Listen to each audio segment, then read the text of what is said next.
Jal Jeevan Mission ki makhada India lengakna yumthong khudingmakta ising tahangani haikhiba mission asi Manipurdadi salak sare. Mission asi ki makhada Chandel district ki khun kharadadi yumthong khudingmakta ising pikre haina Jal Jeevan Mission dashboard ta list tholakpada Kuki amata Tadaba Khunda Kuki gi ming mayam ama yaurambata natana khun aduda leiba asengba imung amadagi hena yauramdre hairi. Ngasi Chandel da pangthokpa paumi singa unaba amada Anal Landrul Tangpi Maha Area Branch ki President SNG Larsen Fongdorakpada Tengnopal Police Station ki manung chanba Sulam area da leiriba Womku Village da household humbudra nithoi leibagi manungda household yangkhaidi ising pikre haina PHED gi record leiri adubu Kuki amata Tadaba Kuki amata leitaba Anal Village asida Kuki gi imung kuntareta ising pire haina Yaoramle hairaduna thong asi PHED na lana semjin sajin bani haiki Larong Village da su household chama ahum leibani adubu PHED gi record tadi household chama kunipan da ising thakpa phanghankhre haina yauri Madau karamna household chama kunipan palam libano haiba adu mari leinaba singnasu yengsinbiu hairaduna yamna hena ngaklibadi PHED na household chama kunipan da ising pikre hairiba list adudadi Larong da leiba BD Khamring Koba mioi amakaktangi ming Yaoramle ataidi khun aduda leitaba Larong Village ki household amata natte maram aduna PHED gi Jal Jeevan Mission dashboard ta yauriba list asi aranbani haiki Larsen makhatana hai RTI tawduna hangba matamdasu Jal Jeevan Mission asi Chandel da 97% di loire haina khanghalakpasu leire PHED gi Jal Jeevan Mission dashboard ta su thagatuna leiri PHED gi data asida yengba matamda masamaki khunsu oiriba Lambung Village da su household chanini fumathoini masida department ki record matung ina village asida Jal Jeevan Mission gi makhada 93% di ising pithakre hairi Masidi aranba yamna tumdab record ni hairaduna mamangda su hiram masida yengsinbinaba yumthong kuding ising pithakpiyo haijakhibasu laikre adubu ngasi phawba mari leinaba singna hanna yengbirakri hairi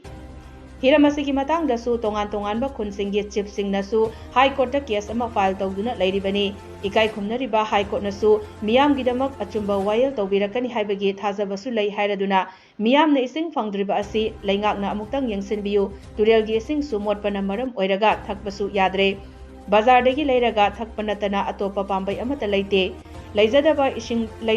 ising leiba ngamjadaba imungdi ising thaktabagi fibamda leire Maram aduna PHED asi miyamda namthak tawba department ama oire hairaduna mari leinaba singna mideng changbiduna department gi aranba mayam ase chumthokpiduna miyamda ising phanghanbiu haiki ngasigi pawgi mifam aduda saruk yakiba L Thangkam Village ki chief SNG Lumdil na haikibada L Thangkam Village dasu Ngakta textiduna leiriba household asi nifumathoi khaktani masida household chama humpudrada ising pikre haina record ta yauri Masida khungi midi amata yaudre village asida kanasu ising phangba leite haraduna hiram asida mari leinaba singna medeng changbiu haiki aigi khun Lambung village habasi in total 241 household ni masida PHED gi JJM dashboard ki information batungina 97.30 habase JJM se Lambung ki complete oire haduna information se furnish tawi aduna moi se payam chumde habiduda 91% left out oire but 97.30% habisiti am misleading information ni plus moi gi chumdaba oidaba padaba information ni maduna akuna higher authority Manipur higher authority singna meeting changbiduna masigi scheme se khoibu sing yumthong khuding household tap connection si pibiduna sing thakpa phangnaba haijabada ngasi phawada ngasi November gi tang taratare si phawada kari amata higher authority gi intervention haibadi chumi chumde hadni yengsin biduna sing phangnaba gi program si sembide maramaduna ngasi su akhona media gi thongsida mari lainaba higher authority singi attention amtang PBU ami yengsin biu duga praja ising thakta hojik se tutorial hairo mod pasina thakpa yadre tutorial gi sing si thakpa yadre aduga khoigi loki sing si winter season se ising si kangduna ising se thakpa phangadre maramaduna bazar da natra khumungda leiri pumnamak gari da ising yonduna madugi ising atang base 500 liter da 150 to chani phawa sman pasa ina dun lay na basi akhoi paisa mayam kana gumati ibang ngam da rising si thangnar oi da bagi mong da lay re maram duna ai ma haje lambung gi se out of ai data smu uchage moina 97.30% ase complete oire ha base kayam chumde ha duda sin number 1 number 2 se mama masani aduga aina sida loina highlight tawri base masida double entry triple entry quadruple entry sumai tawduna machin thiba aduga aina masida piriba khunda yaudaba mi masing se tara manga to 20 phawse khunda leitaba khunda ming yaudaba household pandaba adugumba karamba kana adigi data entry tawrino loina ai khun yesini sum tawduna moise minam namthak tawba department ore maram aduna amukasu authority tida haijabani meeting changbi duna department gi oida padaba chumdaba mayam se amatang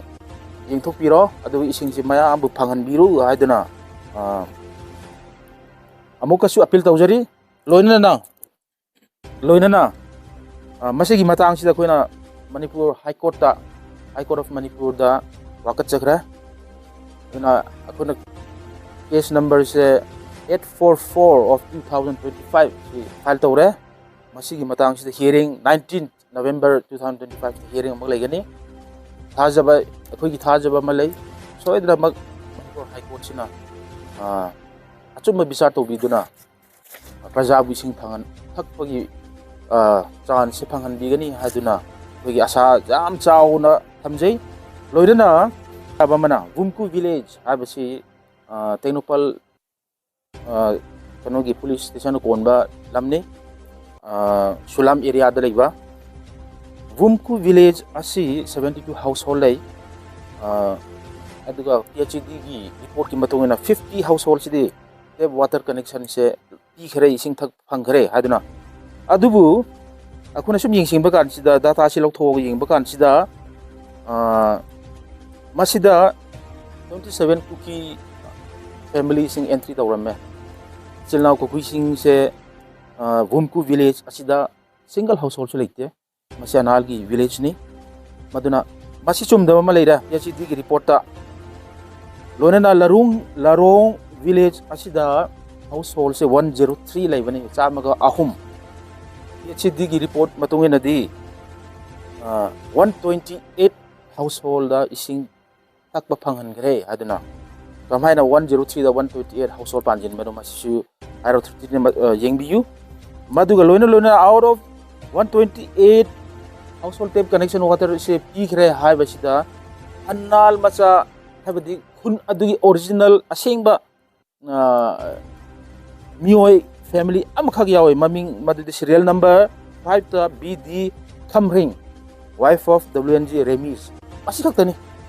mona aduna larung khulen gi JJM gi matang di singpi khre haibase